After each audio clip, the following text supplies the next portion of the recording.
ప్రకృతి విపత్తుల సమయంలోనూ జగన్ ఫేక్ పోస్టులతో రాజకీయం చేస్తున్నారంటూ ఏపీ మంత్రి లోకేష్ ఆగ్రహం వ్యక్తం చేశారు. ఈ మేరకు ఆయన ఎక్స్ లో పోస్ట్ చేశారు. బెంగళూరు ప్యాలెస్ లో సేద తీరుతూ తుఫాను ప్రాంత ప్రజలను భయభ్రాంతులకు గురి చేసేలా తన దొంగ మీడియా సాక్షి ద్వారా ఫేక్ ప్రచారం చేస్తున్నారని లోకేష్ ఆరోపించారు.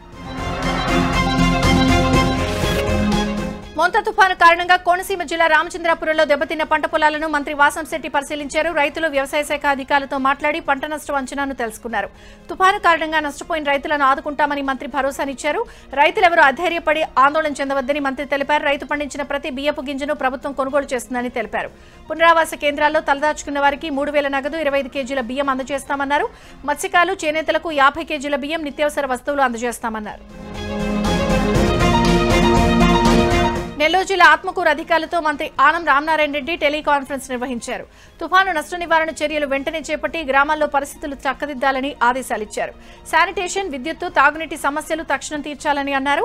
రహదారులపై వాగులు, వంకలు, కాలువలు పొంగే ప్రాంతాల్లో బందోబస్తు కొనసాగించాలని సూచించారు.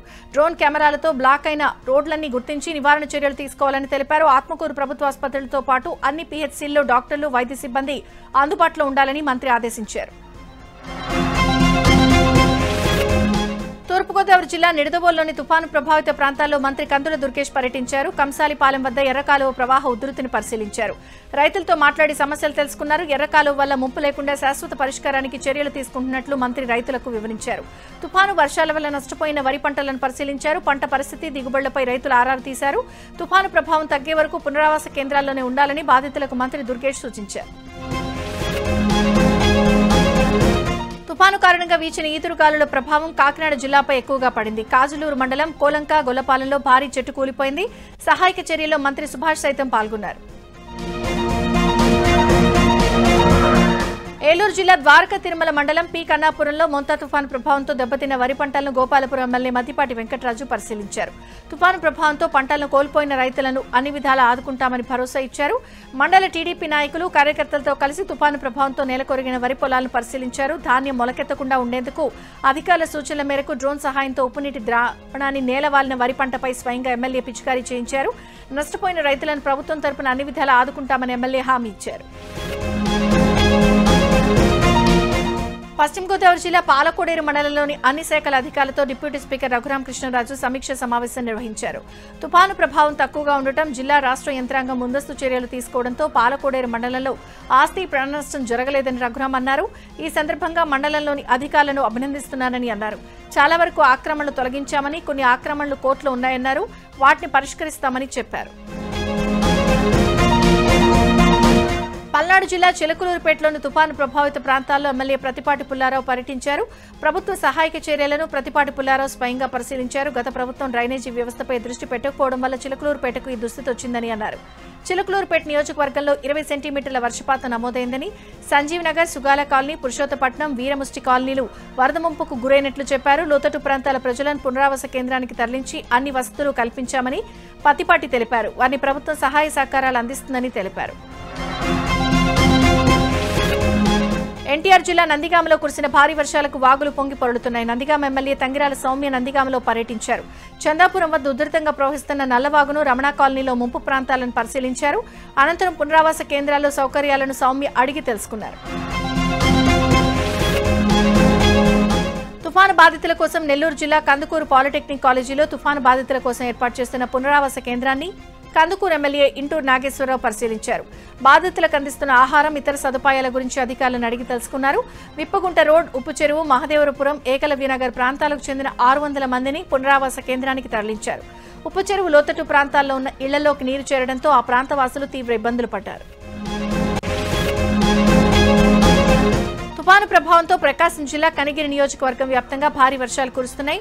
నేలటూరి, గొల్లపల్లి రిజర్వాయర్ పూర్తి స్థాయిలో నిండిపోయి అలుగు రోడ్డుపై ప్రవహించడంతో వాహనాల రాకపోకలు నిలిపివేశారు. మరోవైపు ఎమ్మెల్యే ఉగ్ర నరసింహారెడ్డి పునుగోడు చెరువు, తాళ్లూరు, గుడిపాడ గ్రామాల్లో పర్యటించారు. ఎన్నో ఏళ్ల తర్వాత వాగులు, వంకలు నిండటం శుభ పరిణామమని ఎమ్మెల్యే ఆనందం వ్యక్తం చేశారు. నంద్యాల జిల్లా పాణ్యంలోని పలు గ్రామాల్లో రైతులు తీవ్రంగా నష్టపోయారు. చేతికొచ్చిన సమయంలో మొక్కజొన్న, మినుము పంటలు పూర్తిగా దెబ్బతిన్నాయని రైతులు వాపోయారు. ఎమ్మెల్యే గౌరు చరితారెడ్డి పంటలను పరిశీలించారు. రైతులతో మాట్లాడి వారికి పరిహారం అందిస్తామని హామీ ఇచ్చారు. కూటమి ప్రభుత్వం రైతులు అండగా ఉంటుందని ఎమ్మెల్యే భరోసా ఇచ్చారు. సత్యసాయి జిల్లా మడకశిర వైసీపీకి గట్టి దెబ్బ తగిలింది. మడకశిరలోని రోళ్ల మండల వైసీపీ ఎంపీపీ కవిత, వైఎస్ ఎంపీపీలు నాగరాజు, రత్నమలపై ప్రవేశపెట్టిన అవిశ్వాస తీర్మానం నెగ్గింది. దీంతో 3 పదవులు కోల్పోయారు. మండలంలో 11 మంది ఎంపీటీసీలకు గాను అవిశ్వాస తీర్మానానికి 8 మంది సభ్యులు హాజరు కాకపోవడంతో ఆర్డీఓ ఆనంద్ కుమార్ అధ్యక్షతన సమావేశాన్ని నిర్వహించారు. 8 మంది సభ్యులు చేతులెత్తి అవిశ్వాస తీర్మానానికి మద్దతు పలికారు. వైసీపీకి పట్టున్న మండలంలో అవిశ్వాస తీర్మానం నెగ్గడంతో వైసీపీకి షాక్ తగిలినట్టయింది.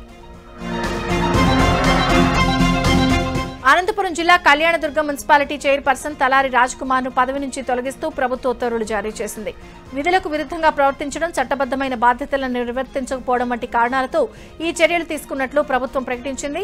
మున్సిపల్ పరిపాలన, పట్టణాభివృద్ధి శాఖ జారీ చేసిన నిబంధనల ప్రకారం చైర్పర్సన్ గా రాజ్ కుమార్ 2 నెలల వ్యవధిలో 2 కౌన్సిల్ సమావేశాలను జరపాల్సి ఉన్నా నిర్వహించలేదని ప్రభుత్వం గుర్తించింది. తగిన ఆధారాలతోనే ఆయన పదవి నుంచి తొలగిస్తున్నట్టు ఉత్తర్వుల్లో principal secretary S Suresh Kumar తెలిపారు. మోంతా తుపాను ప్రభావంపై సీఎం రేవంత్ రెడ్డి సమీక్ష నిర్వహించారు. అధికారులు అప్రమత్తంగా ఉండాలని ఆదేశించారు. వరి, ధాన్యం, పత్తి కొనుగోలు కేంద్రాల్లో రక్షణ చర్యలకు ఆదేశించారు. రైళ్లు నిలిచిపోవడంతో ప్రయాణికులకు ప్రత్యామ్నాయ ఏర్పాట్లు చేయాలని సూచించారు. ఎన్డీఆర్ఎఫ్, ఎస్డీఆర్ఎఫ్ బృందాలు సమన్వయంగా పనిచేయాలని సీఎం రేవంత్ రెడ్డి ఆదేశించారు. చెరువులు, రిజర్వాయర్ల దగ్గర నీటి స్థాయిపై పర్యవేక్షణ కొనసాగించాలన్నారు. అన్ని శాఖలు సమన్వయంగా పనిచేయాలని సీఎం రేవంత్ రెడ్డి ఆదేశించారు. జూబ్లీహిల్స్ ఎన్నికల వేళ కీలక పరిణామం చోటు చేసుకుంది. ఎల్లుండి ఉదయం 11 గంటలకు తెలంగాణ కేబినెట్ విస్తరణ జరగనుంది. మంత్రిగా మహమ్మద్ అజారుద్దీన్ ప్రమాణ స్వీకారం చేయనున్నారు. అజారుద్దీన్ కాంగ్రెస్ పార్టీ ఇప్పటికే ఎమ్మెల్సీగా తీసుకుంది. మత్స్యకారుల జీవన ప్రమాణాలు మెరుగుపరిచేందుకు ప్రభుత్వం పెను మార్పులు తీసుకొస్తుందని మంత్రి వాకిటి శ్రీహరి అన్నారు. మహబూబ్నగర్ జిల్లా దేవరకద్ర మండలం కోయిల్ సాగర్ ప్రాజెక్టు రిజర్వాయర్లో చేప పిల్లలను ఎమ్మెల్యే మధుసూదన్ రెడ్డితో కలిసి మంత్రి వాకట్ విడుదల చేశారు. మత్స్యకారులు ఆర్థికంగా ఎదగాలి అనే సదుద్దేశంతోనే ప్రభుత్వం ఉచితంగా పెద్ద ఎత్తున రిజర్వాయర్లు, ప్రాజెక్టులు, చెరువుల్లో చేప పిల్లలను వదులుతుందని మంత్రి తెలిపారు. బీఆర్ఎస్ మాజీ మంత్రి హరీష్ రావును ఏబీఎన్ ఆంధ్రజ్యోతి సంస్థల ఎండీ వేమూరు రాధాకృష్ణ పరామర్శించారు. హరీష్ రావు తండ్రి సత్యనారాయణ చిత్రపటానికి నివాళులర్పించారు. హరీష్ రావుతో పాటు ఆయన తల్లి లక్ష్మమ్మ, కుటుంబ సభ్యులను ఆర్కే పరామర్శించారు. హైదరాబాద్ తెలంగాణ భవన్లో జరిగిన మున్నూరు కాపుల ఆత్మీయ సమ్మేళనంలో కేటీఆర్ కీలక వ్యాఖ్యలు చేశారు. జూబ్లీహిల్స్ ఉప ఎన్నికల్లో బీఆర్ఎస్ గెలిస్తే ఏమైనా జరగచ్చని, మరో 3 ఏళ్ల వరకు ఎదురు చూడాల్సిన అవసరమే ఉండదని వ్యాఖ్యానించారు. ఆయన చేసిన ఈ కామెంట్స్ దుమారం రేపుతున్నాయి. మున్నూరు కాపులకు సముచిత గౌరవం, ప్రాధాన్యమిచ్చిన ఘనత కేసీఆర్దేనని, రైతులకు ఏ ముఖ్యమంత్రి చేయని మంచి పనులు చేశారన్నారు. మాజీ మంత్రి హరీష్ రావును సీనియర్ కాంగ్రెస్ నేత KVP Ramachandra Rao, BJP MLA Payal Shankar పరామర్శించారు. అలాగే సుప్రీంకోర్టు మాజీ న్యాయమూర్తి జస్టిస్ సుదర్శన్ రెడ్డి హరీష్ రావును పరామర్శించారు. అనంతరం హరీష్ రావు తండ్రి సత్యనారాయణ చిత్రపటానికి నివాళులర్పించారు. కరీంనగర్లోని మంత్రి పొన్నం ప్రభాకర్ ఇంటిని ఏబీవీపీ స్టూడెంట్స్ ముట్టడించారు. స్కాలర్షిప్లు, ఫీజు రీయింబర్స్మెంట్ నిధులు వెంటనే విడుదల చేయాలని డిమాండ్ చేశారు. మంత్రి పొన్నం ప్రభాకర్ ఇంటి ముట్టడి సందర్భంగా కొద్దిసేపు ఉద్రిక్త వాతావరణం నెలకొంది. పోలీసులు ఏబీవీపీ కార్యకర్తలను అరెస్ట్ చేశారు. విద్యార్థులు ఇబ్బందులు పడుతుంటే ప్రభుత్వం పట్టించుకోవడం లేదని విద్యార్థి సంఘాల నేతలు మండిపడ్డారు. ఆర్టీసీ అధికారుల తీరుకు నిరసనగా మంచిర్యాల జిల్లా కోటపల్లి మండలం రాంపూర్ గ్రామస్తులు ఆందోళన చేపట్టారు. 63వ నెంబర్ జాతీయ రహదారిపై రాస్తారోకో నిర్వహించారు. చెన్నూరు, సిరాంచో రూట్లో ఇష్టారాజ్యంగా బస్సులు నడుపుతున్నారని ఆరోపించారు. బస్సుల సమయపాలన పాటించకపోవడంతో ఇబ్బందులు పడుతున్నామని ఆవేదన వ్యక్తం చేశారు. ఆర్టీసీ అధికారులు స్పందించి వెంటనే సమస్యను పరిష్కరించాలని గ్రామస్తులు డిమాండ్ చేశారు. పెద్దపల్లి జిల్లా రామగుండం ఎరువుల కర్మాగారంలో పనిచేస్తున్న కాంట్రాక్ట్ కార్మికులకు బోనస్, అలవెన్సులు చెల్లించాలని డిమాండ్ చేస్తూ కార్మికులు ప్లకార్డులు ప్రదర్శిస్తూ ర్యాలీగా వెళ్లి ఫ్యాక్టరీ ఎదుట బైఠాయించి ఫ్యాక్టరీకి వ్యతిరేకంగా నినాదాలు చేశారు. సమాన పనికి సమాన వేతనం, స్కిల్డ్ వేతనాలు పెంచాలని, మొబైల్ ఫోన్లను, వాహనాలను పని స్థలాలకు అనుమతించాలని డిమాండ్ చేశారు. చాలని జీతాలు ఇస్తూ తమతో వెట్టి చాకిరీ చేయిస్తున్నారని, దాంతో తీవ్ర ఇబ్బందులు పడుతున్నామని కార్మికులు వాపోతున్నారు. కార్మికులకు కనీస వేతనాలు చెల్లించడంలో అధికారులు మొండి వైఖరి అవలంబిస్తున్నారని కార్మిక సంఘాల నాయకులు ఆరోపించారు. కర్నూలు జిల్లా ఆదోన్లో బీజేపీ ఎమ్మెల్యే పార్థసారథి అనుచరుడు వీరేష్ దౌర్జన్యం వెలుగులోకి వచ్చింది. వీరేష్ పత్తిలోడుతో ఉన్న ట్రాక్టర్ను ఎత్తికెళ్లారని హోళుగుంద మండలం పెద్ద గోనేహాల్ గ్రామానికి చెందిన రైతు రవి పోలీసులకు ఫిర్యాదు చేశారు. తన ట్రాక్టర్లో 60 క్వింటాళ్ల పత్తిని ఆదోని మార్కెట్ యార్డుకు తీసుకెళ్తుండగా నెల 24న వీరేష్ తన అనుచరులతో కలిసి డ్రైవర్ బాబుపై దాడి చేసి పత్తి ట్రాక్టర్ను తీసుకెళ్లారని రైతు రవి తెలిపారు. అధికారులు తనకు న్యాయం చేయాలంటూ పోలీసులకు ఫిర్యాదు చేశాడు. ఆర్ఎంపీ వైద్యుడిని ఇద్దరు అగంతకులు తుపాకీతో బెదిరించి భయభ్రాంతులకు గురిచేసిన సంఘటన సిద్దిపేట జిల్లా అక్బర్పేట భూంపల్లి మండలం రుద్రారం గ్రామాల్లో కలకలం సృష్టించింది. గ్రామానికి చెందిన కానుగంటి లక్ష్మీ నర్సయ్య ఇంట్లోకి మంకీ క్యాప్ ధరించి చొరబడి అగంతకులు డాక్టర్కు తుపాకీ చూపించి బెదిరించారు. భయంతో కుటుంబ సభ్యులు అరవడంతో చుట్టుపక్కల వారంతా పరుగున వచ్చారు. దీంతో అగంతకులు వారొచ్చిన బైక్పై పరారయ్యారు. ఘటనపై బాధితులు మిరుతొట్టి పోలీసులకు ఫిర్యాదు చేశారు. పోలీసులు కేసు నమోదు చేసి దర్యాప్తు చేస్తున్నారు. పోలీస్ అమరవీరుల వారోత్సవాల్లో భాగంగా అనంతపురం జిల్లా తాడిపత్రి రూరల్ పోలీస్ స్టేషన్లో ASP Rohit Chowdary health camp, blood donation క్యాంపును నిర్వహించారు. రిబ్బన్ కట్ చేసి రక్తదాన శిబిరాన్ని ఏఎస్పీ ప్రారంభించారు. అనంతరం ASP Rohit Kumar Chowdary BP, sugar, heart checkup చేయించుకున్నారు. అనంతపురం ప్రభుత్వాసుపత్రి డాక్టర్ల ఆధ్వర్యంలో బ్లడ్ డొనేషన్ క్యాంప్ను నిర్వహించామని తెలిపారు. ఈ హెల్త్ క్యాంపులో 119 మంది స్వచ్ఛందంగా పాల్గొని హెల్త్ చెకప్ చేయించుకుని బ్లడ్ డొనేషన్ చేశారని ఈ సందర్భంగా వారందరికీ ఏఎస్పీ ధన్యవాదాలు తెలియజేశారు. మేడారం సమ్మక్క సారళమ్మ దేవాలయం అభివృద్ధి పనులను ప్రిన్సిపల్ సెక్రటరీ శ్రీనివాసరాజు పరిశీలించారు. త్వరగా పనులు పూర్తి చేయాలని అధికారులను ఆదేశించారు. వచ్చే ఏడాది జనవరి 28 నుండి 31 వరకు మేడారం మహాజాతర జరగనుందని, నాణ్యతతో కూడిన పనులు పూర్తి చేయాలని చెప్పారు. నూతనంగా ఏర్పాటు చేయనున్న ప్రాంగణం పనులు, పలుచోట్ల చేపట్టిన రోడ్డు విస్తరణ పనులు వేగవంతంగా జరుగుతున్నాయని సంతృప్తి వ్యక్తం చేశారు.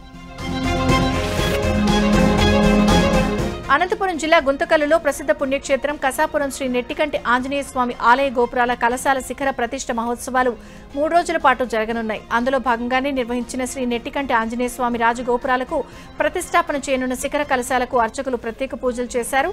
ఈ కార్యక్రమంలో ఎమ్మెల్యే గుమ్మనూరు జయరాం పాల్గొన్నారు. ఈ నెల 31వ తేదీన గోపురాల కలశ ప్రతిష్ఠ జరుగుతుందని, కులమతాలకు అతీతంగా ఈ కార్యక్రమాన్ని విజయవంతం చేయాలని ఎమ్మెల్యే గుమ్మనూరు జయరాం భక్తులకు విజ్ఞప్తి చేశారు. ఖమ్మం జిల్లా పాలేరులో భారీ వర్షాలు కురుస్తున్న ఈదురుగాలులతో కూడిన వర్షాల వల్ల ప్రజలు ఇళ్లకే పరిమితమయ్యారు. పాలేరు జలాశయం నిండుకుండలా మారడంతో అధికారులు అవుట్ఫాల్ గేట్ల ద్వారా నీటిని దిగువకు విడుదల చేశారు. మరోవైపు భారీ వర్షాలకు కష్టపడి పండించిన పత్తి పంట దెబ్బతినడంతో రైతులు ఆందోళన చెందుతున్నారు. అలాగే కోత దశలో వరి పంట కూడా నేలవాలిపోవడంతో అన్నదాతలు ఆవేదన వ్యక్తం చేస్తున్నారు. ప్రభుత్వం స్పందించి తమను ఆదుకోవాలని, తడిసిన ధాన్యాన్ని కొనుగోలు చేయాలని కోరుతున్నారు.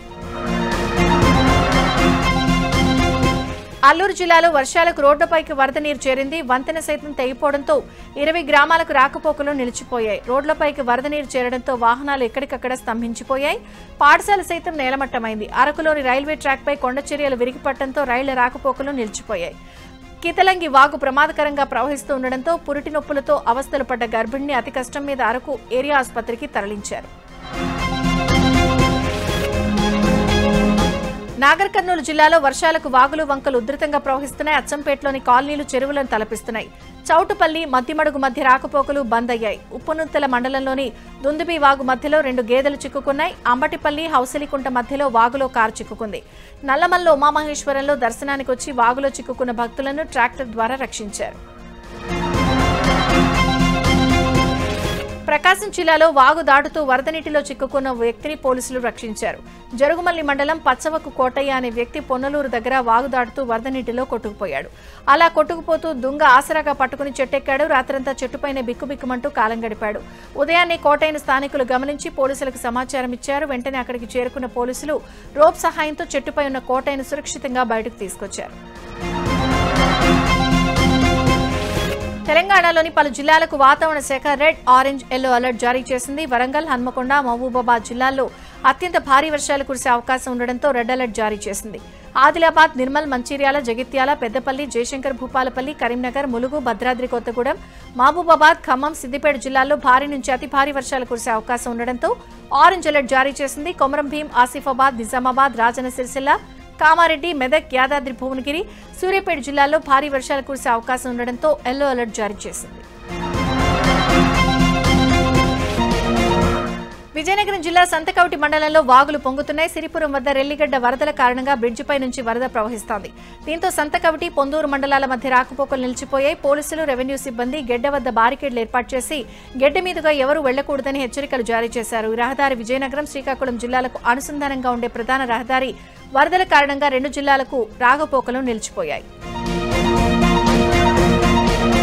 మొంతా తుఫానుతో భారీ వర్షాలు ఉమ్మడి నెల్లూరు జిల్లాను ముంచెత్తాయి. కావల్లో ఒక్కరోజులో 23.7 సెంటీమీటర్ల వర్షపాతం నమోదైంది.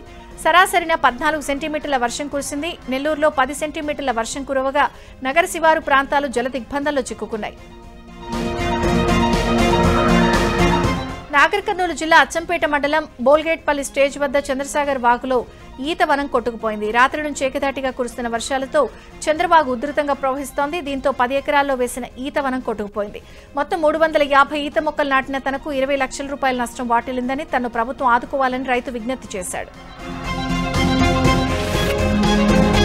తుఫాన్ ఎఫెక్టుతో ప్రకాశం జిల్లాలోని పరచూరుకు రాకపోకలు స్తంభించిపోయాయి. ప్రధాన రహదారులపై వరద నీరు ప్రవహిస్తుండటంతో రాకపోకలకు తీవ్ర అంతరాయం ఏర్పడింది. పరచూరు నుంచి గుంటూరు వెళ్లే రహదారిలోని వై జంక్షన్ వద్ద రహదారిపై వాగు ఉధృతంగా ప్రవహిస్తోంది. జిల్లా కలెక్టర్ వినోద్ కుమార్ పరచూరుకు చేరుకుని పరిస్థితిని సమీక్షించారు. హైవే రహదారికి గండి కొట్టించి వరద నీటిని తరలించే ఏర్పాట్లు చేపట్టారు. బాపట్ల జిల్లా పరచూరు వాగు ఉధృతంగా ప్రవహిస్తోంది. వాగు వద్ద ఉన్న ఓ ప్రార్థన మందిరం నీట మునిగింది. మందిరంలో చిక్కుకున్న 15 మందిని పోలీసులు, రెస్క్యూ సిబ్బంది ఇసుక బస్తాలు, తాళ్ల సహాయంతో కాపాడి బయటకు తీసుకొచ్చారు. మోంతా తుఫాన్ ప్రభావంతో ఖమ్మం జిల్లా మదిర్లో భారీ వర్షాలు కురుస్తున్నాయి. దీంతో చెరువులు, కుంటలు, జలాశయాలు నీటిలో నిండిపోయాయి. తుఫాను వల్ల పత్తి, మిరప, వరి, మొక్కజొన్న పంటలు నెలకొరిగాయి. పంటలకు తీవ్ర నష్టం జరిగింది. మహబూబాబాద్ జిల్లా డోర్నకల్ రైల్వే స్టేషన్లో పట్టాలపైకి వరద నీరు చేరడంతో పలు రైళ్లను నిలిపివేశారు. దీంతో ఖమ్మం జిల్లా మదిర రైల్వే స్టేషన్లో షిరిడి ఎక్స్ప్రెస్, పందేళ్లపల్లిలో ప్యాసింజర్ రైళ్లు నిలిచిపోయాయి. దీంతో ప్రయాణికులు మంచినీరు, ఆహారం కోసం అవస్థలు పడ్డారు.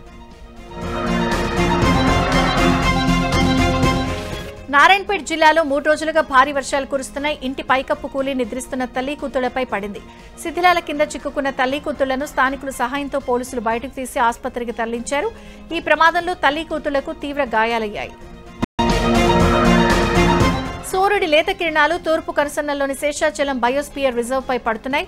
పచ్చని అడవిలో ముఖ్యంగా తిరుమల కొండ శ్రేణుల్లోని పవిత్ర వెంకటాద్రి పర్వతాల్లో ఓ ఆసక్తికరమైన సంఘటన చోటు చేసుకుంది. సుప్రసిద్ధ జూలాజికల్ సర్వే ఆఫ్ ఇండియా శాస్త్రవేత్తల బృందం అన్వేషణలో సన్నని గెక్కో బల్లి కనిపించింది. గంధపు తోటలో చెట్టు బెరడు కింద ఒక చిన్న జీవి కదలికను వారు గమనించారు. అది హెమిఫిల్డో డాక్టిలస్ జాతికి చెందిన సన్నని గెక్కో బల్లి అని తెలిపారు. ఇది గతంలో ఎప్పుడు నమోదు కాని కొత్త జాతి అని శాస్త్రవేత్తలు తేల్చారు. ఈ కొత్త జాతి బల్లికి శాస్త్రవేత్తలు వెంకటాద్రి అని పేరు పెట్టారు. రంగారెడ్డి జిల్లా అబ్దుల్లాపూర్మెట్ మండలం పెద్దాంబర్పేటలో విద్యుత్ శాఖ అసిస్టెంట్ ఇంజనీర్ ప్రభులాల్ ఏసీబీ అధికారులు అరెస్ట్ చేశారు. Current connection, meter replacement, building సమస్యలను పరిష్కరించడానికి శ్రీనివాస్ అనే ఒక వ్యక్తి నుంచి 6,000 లంచం డిమాండ్ చేశాడు. దాంతో శ్రీనివాస్ ఏసీబీ అధికారులను ఆశ్రయించగా రంగంలోకి దిగిన ఏసీబీ అధికారులు ఏఈ ప్రభులాల్ లంచం తీసుకుంటుండగా రెడ్ హ్యాండెడ్ గా పట్టుకున్నారు. ఎర్రచందనం అక్రమ రవాణాకు పాల్పడితే కఠిన చర్యలు తప్పవని కడప జిల్లా అటవీశాఖ అధికారి వినీత్ కుమార్ హెచ్చరించారు. వేంపల్లి రేంజ్లోని బోలగుంది చెరువు అటవీ ప్రాంతంలో సి గ్రేడ్ కు చెందిన 40 ఎర్రచందనం దుంగలను స్వాధీనం చేసుకున్నట్లు చెప్పారు. అడవిలో కూంబింగ్ చేసి 4 స్మగ్లర్లను గుర్తించామని, వారిలో 3 అరెస్ట్ చేశామని చెప్పారు. వారి నుంచి ఎర్రచందనంతో పాటు బైక్ స్వాధీనం చేసుకున్నామన్నారు. మరో స్మగ్లర్ను త్వరలోనే పట్టుకుంటామని తెలిపారు. సత్యసాయి జిల్లా కొత్త చెరువులో 2 అంతర్రాష్ట్ర దొంగలను పోలీసులు అరెస్ట్ చేశారు. పుట్టపర్తి పరిసర ప్రాంతాల్లో దొంగతనాలకు పాల్పడుతున్న 2 అంతర్రాష్ట్ర దొంగలను అరెస్ట్ చేసి కొత్త చెరువు పోలీసులు వారి నుంచి కేజీన్నర వెండి వస్తువులు, 10 తులాల బంగారు నగలు, కారు, మోటార్ సైకిల్, 4 సెల్ ఫోన్లు స్వాధీనం చేసుకున్నామని Puttaparthi sub division DSP Vijay Kumar తెలిపారు. 2 దొంగల్లో ఒకరు మైనర్ అని తెలిపారు. రాష్ట్రపతి త్రివిధ దళాల supreme commander Draupadi Murmu Rafale యుద్ధ విమానంలో గగన విహారం చేశారు. హర్యానాలోని అంబాలా వైమానిక స్థావరం నుంచి ఆమె రఫేల్లో ప్రయాణించారు. అంతకుముందు రాష్ట్రపతి భద్రతా దళాల నుంచి సైనిక వందనం స్వీకరించారు. అనంతరం ఫ్లయింగ్ సూట్ ధరించిన రాష్ట్రపతి రఫేల్ విమానంలో ప్రయాణించారు. ఏడాది మే నెలలో పాకిస్తాన్పై భారత్ జరిపిన ఆపరేషన్ సింధూర్లో రఫేల్ జెట్లు కీలక పాత్ర పోషించాయి. వీటి సాయంతో పాక్లోని ఉగ్రవాద శిబిరాలపై భారత్ దాడులు చేసింది. ఈ యుద్ధ విమానంలో ఇప్పుడు రాష్ట్రపతి గగన విహారం చేసిన వీడియోలు వైరల్ గా మారాయి.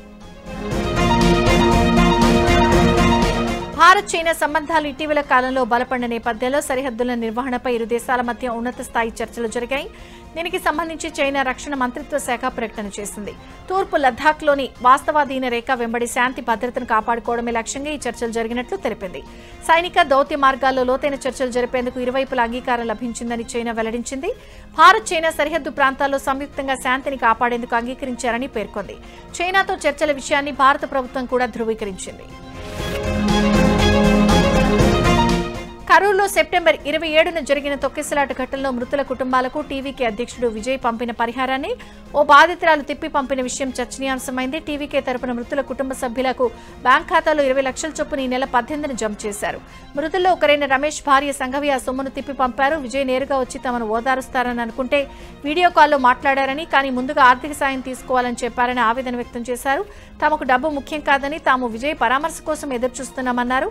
తమ ఇష్టానికి భిన్నంగా తమ ఖాతాలో జమ చేసిన 20 లక్షల మొత్తాన్ని తిరిగి పంపామని ఆమె చెప్పారు. భారత్తో ట్రేడ్ డీల్పై ట్రంప్ కీలక వ్యాఖ్యలు చేశారు. త్వరలో భారతదేశంలో వాణిజ్య ఒప్పందం చేసుకోబోతున్నామన్నారు. దక్షిణ కొరియాతో జరుగుతున్న ఏపీఈసీ సీఈఓ సమ్మిట్లో ప్రసంగించిన ట్రంప్ భారత్తో ట్రేడ్ డీల్పై స్పందించారు. ఈ సందర్భంగా ప్రధాని మోదీతో తనకున్న అనుబంధాన్ని ప్రస్తావించారు. తనకు భారత ప్రధాని మోదీ పట్ల గొప్ప గౌరవం, ప్రేమ ఉన్నాయన్నారు. తమ మధ్య గొప్ప స్నేహబంధం ఉందన్నారు. అలాగే పాకిస్తాన్ ప్రధాని కూడా గొప్ప వ్యక్తి అంటూ ప్రశంసించారు. కాగా కొద్ది రోజులుగా భారత్ అమెరికా సంబంధాలు దెబ్బతిన్న నేపథ్యంలో ట్రంప్ చేసిన వ్యాఖ్యలు హాట్ టాపిక్ గా మారాయి. అమెరికా అధ్యక్షుడు ట్రంప్ హెచ్చరికలు, ఆంక్షల నేపథ్యంలో రష్యా నుంచి ముడి చమురు దిగుమతులను భారత్ తగ్గించుకుంటున్నట్లు వార్తలు వినిపిస్తున్నాయి. రష్యా నుంచి చమురు కొనుగోలు నిలిపివేస్తామని ప్రధాని మోదీ తనకు హామీ ఇచ్చారని, ఇటీవల ట్రంప్ చేసిన వ్యాఖ్యలకు అనుగుణంగా జరుగుతున్నట్లు పలు పరిణామాలు స్పష్టం చేస్తున్నాయి. దీనికి తోడు రష్యాకు చెందిన ప్రధాన చమురు సంస్థలపై అమెరికా, యూరోపియన్ యూనియన్ ఆంక్షలు విధించడంతో భారత రిఫైనరీలు ప్రత్యామ్నాయ మార్గాలపై దృష్టి సారించాయి.